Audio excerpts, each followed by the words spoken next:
With just less than 4 months to the general elections, Nairobi City County has been a beehive of political activities, with the latest entrant being a 25-year-old Kenyan of Indian origin who wants to oust the incumbent, Governor Anne Kananu. I'm the founder of KenyanLaw.com. This is a database that provides free legal services, information and resources to Kenyans.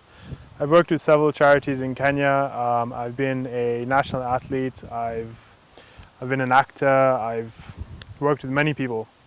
And something I've realized is engaging so many people is the common problems persisting in an area like Nairobi. I've been to Mathare slum, I've been to Kibera slum, I've been to very prestigious areas, and what the trending conversation is always on politics. So what I've realized is there are solutions that can be implemented in Kenya. I've looked at what other countries are doing, I've studied our national projects and seen what the successes are, what the failures are. And I've come up with project solutions for the leading issues in Kenya. And I feel that we can easily implement them through tech. But why would a 25-year-old join the murky world of politics? Of people. I engage people in the slums, I engage huge businessmen, I engage huge lawyers, and everyone is complaining about something. Everyone has suggestions on how they can improve the country. And I feel like those that have been in power or are aspiring to be in power won't bring any radical change. I feel like for another 4 or 5 years, things will be the same except during campaign season. And again, after another 5 years, things will be the same. I feel like Kenya can be transformed within a year, 2 years, if we implement some of these tech projects I have planned. What we do is we collaborate with geniuses from around the world, people that have worked at Harvard, have graduated from Yale, people that manage massive companies and corporations around the world. What if we tell them we have a food problem in Kenya? Like, I think one of the most interesting projects we had was in Mathare.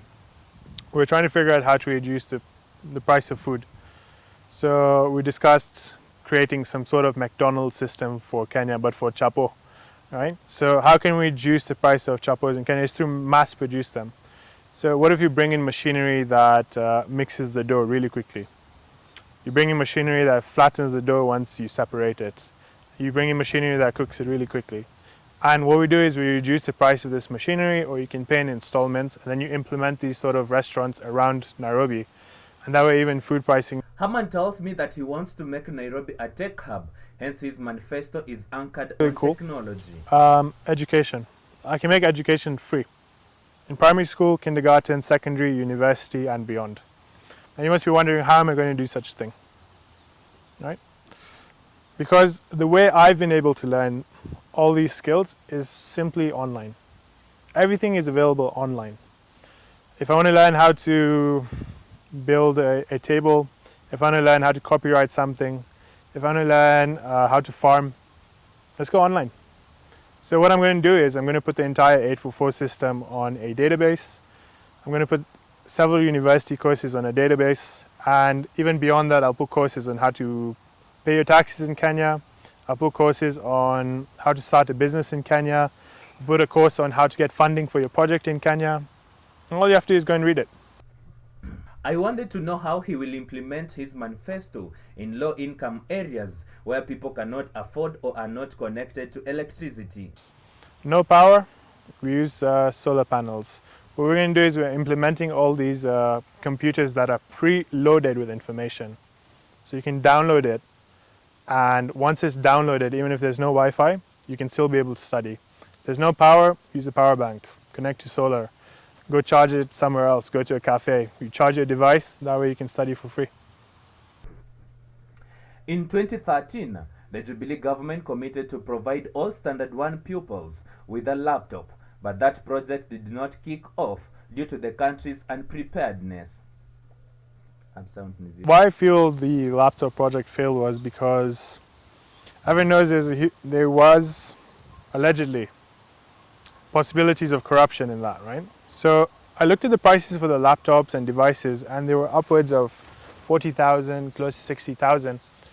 And my devices actually cost about 12,000 per piece to manufacture. And reducing the cost by 6 times makes it 6 times more likely to succeed. Also, having a new team that manages it. As I said, I'm an independent candidate. I'm 25 years old. I understand new systems. If we stick to people that have been in power, stick to people that are following existing systems, we'll follow existing culture. So that's why my whole campaign is structured around something different. And that's what I'm bringing to Nairobi. While access to quality healthcare is a fundamental right, millions of Kenyans, especially in low and middle income areas, cannot afford the services. So this is my solution to the healthcare issue in Kenya. Much like I've built an AI doctor, I'll build an AI, much like I've built an AI lawyer, I'll build an AI doctor. So we'll build a virtual hospital. You can simply speak to either a robotic receptionist that will direct you to a robotic doctor, or we'll have the receptionist direct you through a digital consultation with a doctor, right? So this is in a virtual hospital. So you can just go to a cyber cafe, you go get your consultation, and that way we've solved the whole issue of charging for medical consultation. It's become free now in Kenya, right? Now the next step would be provision of medical services, right? So once you've received your consultation, the doctor tells you, you need this procedure or you need this medicine. What we can do is, if you can afford it, go to a pharmacy. If you can't afford it, we will have a mobile hospital. So you'd book a session with the mobile hospital. So for example, you live in Mathare, right? So you'll be diagnosed, you'll go through the consultation process, then you book a session with the hospital. So the hospital, which should be moving around, will come to Mathare, let's say Thursday, 5 p.m. to this location. You go speak there and you present your consultation document and you receive medical services at either a low rate or for free. According to a Kibera-based organization, more than 2.5 million Nairobians live in slums, with Kibera being the biggest slum in Africa. So what we're going to do in the slums is we're going to install prefabricated housing that doubles down. So there'll be two-story housings. On the bottom ground floor, it will be divided into 3 shops that people can rent out and conduct their businesses in the slums. So that way, stimulating economic activity there. On the top floor, we'll have it split into 2, so 20 feet, 20 feet, and that will be 2 housing units that can provide for a family or can provide for about 2 people. But that way, within a small space of 40 by 8 feet, we've been able to provide 3 shops and 2 housing solutions. And this will cost less than $1 million shillings. And that's how we're going to fix this slum problem in Nairobi. I wanted to know how he will implement his project in case of resistance from the communities. Maybe a dozen, see what is the response rate, and then now increase it according to that response rate. Are people receiving it at 100%? If so, we go in heavy. If it's a low rate, then we'll move in a bit slower and encourage people to trust the project, and that's through engaging the community, because we work for the people, not against the people. If you don't want housing, all right, tell us what you want and how we can provide it. That's why we're there for you. In Nairobi, matatus are the main public transport modes which are heavily relied on by Nairobians. With at least 7,000 vehicles being registered monthly, this will lead to overstretching of the available infrastructures in the county. But Harman believes carpooling will be the way to go. In regards to transport, what I realized is we need to encourage a system of mass transportation. So that way, I mean, like a bus is not that expensive to buy. You can buy buses for like 2 million shillings, 1 million shillings. You can buy trucks and convert them into some sort of mass transportation solution. So that's one solution to implement. Secondly, we'd use tech as well. So as a car owner, let me show you how you can benefit, and as someone who's seeking transport, you can benefit. If you own a car, you drive to work, it's just you in the car alone. And you have about 4 empty seats, right? You pay for your own fuel, the ride is boring, and you're taking up a lot of space for one person. On the other hand, we have someone who's fighting for an Uber, they're fighting for space in the matatu or in the bus, and they're paying about 50 bob, 20 bob, like 100 bob. Uber is more expensive, maybe 300 bob.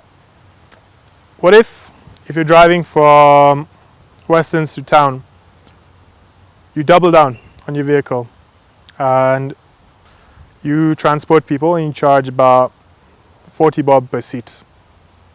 That way, 4 people sitting in your car, you'd be earning about 1,000 bob per trip. And that way we're reducing cost of transport for the masses. We're helping you earn from your asset, and that way it's not a dwindling asset. Right? So again, this is all tying into economics about demand and supply. So we have the demand, we have the supply, we have unused assets. These are the car seats. How can you gain from that? You can gain from renting it out while you're driving, and they can gain from that shared space. That way the cost of transport is lower and you are making a profit from your trip. In his efforts to promote the use of technology in schools, he has developed his own computer that will be loaded with the 844 system. We're going to open a factory where we're going to be producing computers in Kenya. It costs only 9,000 shillings to produce this computer. And we're going to preload it with the entire 844 syllabus, university syllabus, and we'll start exporting them to other African countries. I think this is one of the projects I'm very excited by. They're called Sunbird computers. They will be coming out, they'll be released in the course of this year. So that's one of the projects I'm excited to release. According to Oxfam International reports, less than 0.1% of Kenyans own more wealth than the bottom, which stands at 99.9%. Harman believes that the hybrid of bottom and trickle down will bridge the gap. The reason we have the unequal distribution of wealth and the huge income gap is because of the economic model in Kenya. Right? It's heavily capitalistic, and then on top of being heavily capitalistic, it focuses on trickle down. So that's mostly focusing on the top. So if you have an economic model as such, it doesn't benefit the masses. It benefits the minority, and you hope that they can expand their income across the board. So you don't have to have the radical opposite. You don't have to go for bottoms up, and you don't have to go for socialism. What you can do is you can construct a hybrid that blends both the trickle down and bottoms up solution and blends socialism and capitalism into Kenya, whereby the government is also supporting low-income earners, right? But why should Nairobians elect him, as he is an amateur in politics? It's around being something different. You want to elect another billionaire that is accused of corruption? Go ahead. You want to elect another person that's been in power for so many years and has nothing to really show about it? Go ahead. Even if I lose the election, it will not change my life. I'm still rolling out these projects, but I can accomplish more change for Nairobi in a leadership position rather than me creating these projects and proposing them to leaders. I can be the ones making the decision, and I guarantee on a huge level you'll see radical change in Nairobi.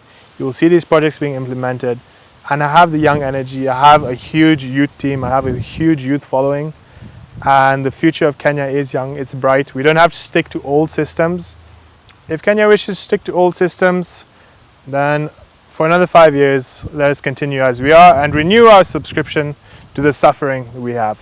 Challenge the youths to take up leadership positions as they are the solution to modern day problems. Reporting for the Daily Whistle, my name is Wandabwa Nyama.